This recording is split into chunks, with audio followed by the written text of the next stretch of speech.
लाठी को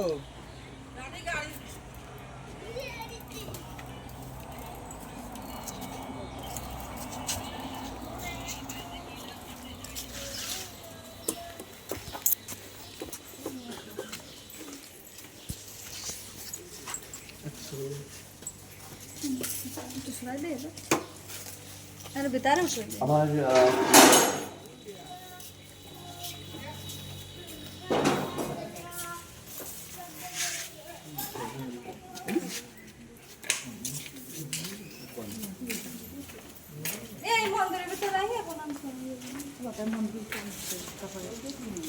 আমার পরম সৌভাগ্য যে যাকে নিয়ে আমি গবেষণা করছি, চর্চা করছি, আজ তার বাড়িতে পদার্পণ করতে পেরেছি। এই বটগাছটাই তো বোধহয় হরিচাঁদ ঠাকুর হাতের লেখা, না? এই বটগাছটা আমার মনে হয় এখানে একটা ঠাকুরের ছবি রাখা অনেক ভালো হবে। এটা ওই পাশে ওই যে বড় মাছ ছবি আছে, এই পাশে মনে হচ্ছে। আর এই সেই পুকুর যেটা নিয়ে কেস হয়েছিল, হ্যাঁ এই যে পুকুর, হ্যাঁ বাবা, এই সেই পুকুর, এই পুকুরটা নিয়ে কেসে হেরে গেছিল, যজ্ঞেশ্বর ঠাকুর হেরে গেছিল। তারপরে কলকাতা সেই কেস যায়। মানে হরিচাঁদ ঠাকুরের যে আদর্শ সেটা কিন্তু এই বাড়ি ধরে রেখেছে।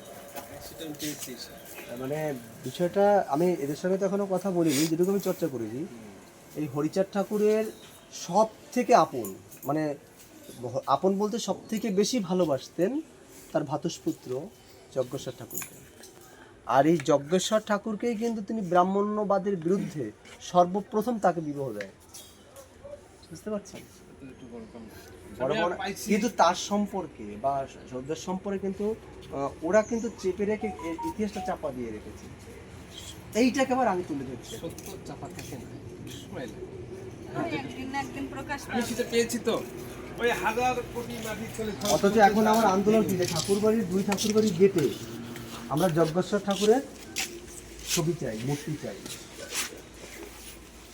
আস্তে আস্তে হবে তো অবশ্যই, বইটা প্রকাশন করবে।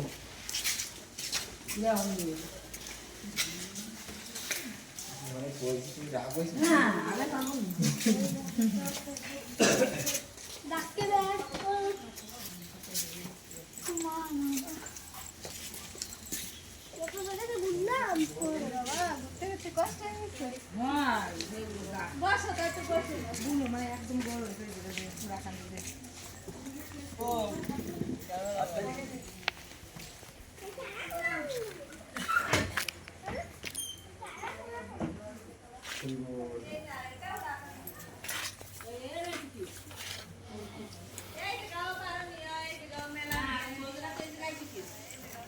এই যে যজ্ঞেশ্বর ঠাকুরের ছবি,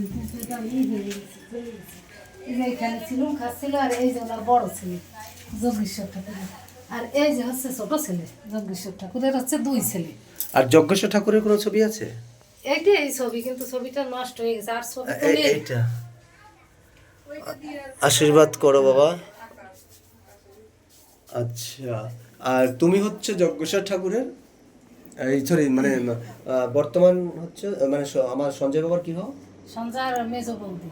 আমি বাড়িতে থাকি। আচ্ছা, তাহলে তুমি আমার মা হবে। আমরা এই বাড়িতে থাকি। আমি সঞ্জয়কে বাবা বলি। যাক, এবারে তো পদ্মবিলাসী আগের মতো হচ্ছে। হ্যাঁ হচ্ছে। এই যে কত বড় ত্যাগ সঞ্জয় ঠাকুর, এই যজ্ঞেশ্বর ঠাকুরের, এবং প্রথম বারণী কিন্তু এইবারই তো হয় দাদা। হ্যাঁ, প্রথম ওই যে এইখানে পদ্মবিলা বারণী মেলার আমার শ্বশুর যেটা বলছে 18 বছর পরে ওরা কান্দি পারেনি।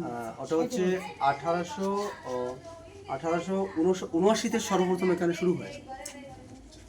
তখন কিন্তু ওরাকান্দিতে হয়নি। ওরাকান্দিতে এমনকি যজ্ঞেশ্বর ঠাকুর, হরিচাঁদ ঠাকুর মারা যাওয়ার পরে যজ্ঞেশ্বর ঠাকুর না খেয়েছিলেন 3-4 দিন, একটা বিচলের গাদায় মাথা ঢুকিয়ে রেখে 7 দিন না। এ তো সবাই জানে হয়তো।